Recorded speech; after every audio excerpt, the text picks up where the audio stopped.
Неге мен мың бала хоус үйінің қатысушысы болғым келеді, және де сол ұжымға, жобаға қандай үлесім, пайдам тиеді, және де неге мен осы жобаның қатысушысы болуым керек, алда талқылайтын боламыз.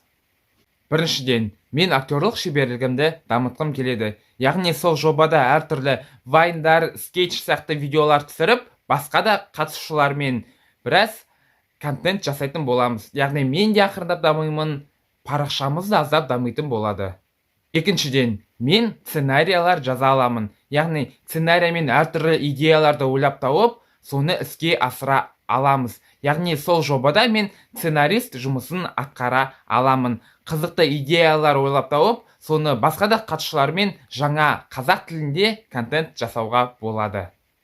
Үшіншіден, журналистика саласында дамығым келеді. Ал журналистика деген не? Ол көп ізденіс, өте көп еңбек, үнемі жаңа ойлар іздеу, тағы да басқа ауқымды іс-шараларға қатысу. Мың бала хоуста үлкен ауқымды жоба болатынына сенемін.